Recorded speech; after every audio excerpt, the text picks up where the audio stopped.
and take it across to my colleague Ruchi Bhatia. She's joining us with an exclusive story as well. What the story is exactly about, Ruchi is here. She will fill us in more. Ruchi, India is planning to reduce import dependence, which could mean setting up import monitoring bodies for products and sectors with high imports and widening the scope of the restricted list. Do you have more details on this? What are you picking up from your sources?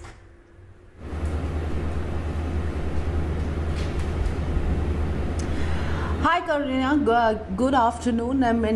We're given to understand that Prime Minister Narendra Modi has given a clarion call for a more Atmanirbhar Bharat and also has talked about reducing India's high import reliance. So as a part of that, Commerce Ministry along with DPIIT are in a huddle with the Prime Minister's office to see what can be done and how can India really reduce its import reliance. We're given to understand that the common consensus is that we should be looking at non-tariff barriers over tariff barriers. Remember, in the last couple of years, since 2014, India has put tariff barriers on as many as over 3,500 products as compared to 11,000 products that we currently import. We're given to understand that the government is of the view that non-tariff barriers will make more sense at this point of time. Non-tariff barriers include the likes of widening the scope of restricted list. Besides that, having some sort of an import monitoring mechanism as well.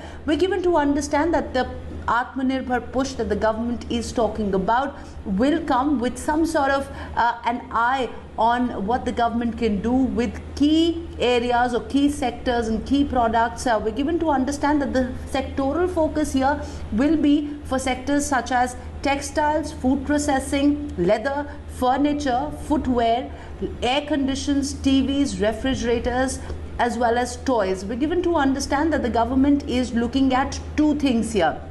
Firstly, have some sort of a specific import monitoring body to monitor and control the flow of imports from these sectors. There is a similar kind of body that we currently have for the steel sector as well. There are members from the DGFT that closely watch the kind of imports that flow in the steel sector as well, as a part of the specific import monitoring body that we currently have for the steel sector. We're given to understand that import monitoring body for other such sectors could also be put in place. Essentially, products that are under such a system are free to be imported, but they're subject to some sort of a compulsory registration that has to be done for every consignment to be brought in, which means that the government can keep a close watch on the quantity of the products that are coming into the country. Besides that, we're also given to understand that the government is looking to widen the scope of the existing restricted list as well. Restricted list would mean that these imports can come into the country only after the importers have taken a prior government approval. So we're given to understand that whole host of measures could be put in place over the next couple of days. The approval, of course, in this case would need the government's intervention, reaching out for an importer to reach out to the government and give them details on why they are getting this product into the country. Of course, the idea is to reduce India's import reliance, and we're given to understand that non-tariff barriers are going to be put in place for a lot of other important sectors as well.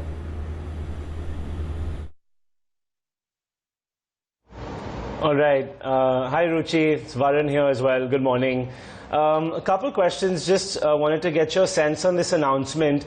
So they're still going to be allowing the imports in this sector, from what you just said. It just seems that there's going to be a lot more paperwork and tracking right now. So do you think the primary objective of the government here is really to take a closer look at what's being imported so they then know what to prioritize making? Or are they doing this just to make the whole process a little more cumbersome and difficult for importers so that they are more prone to manufacturing locally?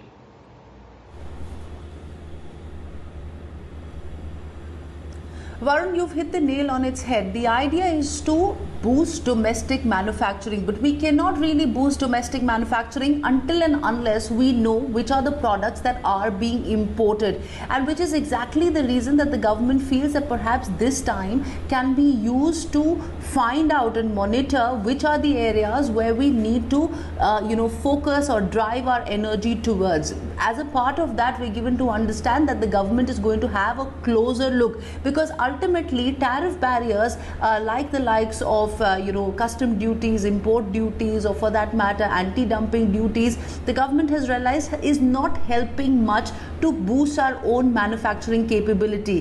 While the idea is to ensure that the entire process of the imports that are being brought into the country, there is more paperwork, the process becomes a slightly more longish process, it will also give some sort of a breathing room for the policy makers to figure a way out in terms of which are the areas that they need to focus on in terms of ensuring that we push Make in India as well. There are various sectors. Look at, for example, areas such as consumer goods. We already have a production linked incentive scheme that has been put in place for sectors such as electronics as well as pharma.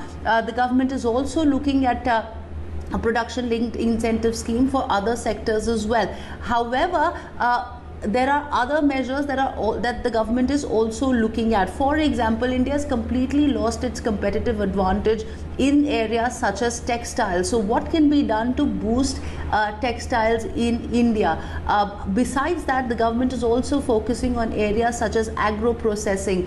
We have currently a high import dependence on areas such as leather, furniture. We don't really need to bring all those products from abroad. So what kind of domestic incentivization boost to manufacturing can be given is something that the government will now look to focus on, and which is why we're now talking about non-tariff barriers. The idea is not to increase the cost of imports, because that could also lead us to troubles with those respective countries in terms of WTO. But the idea now is to review your free trade agreements. Idea is to review all the FTAs, see where are the gaps, and then look at those areas back home in India where you can increase or boost domestic manufacturing.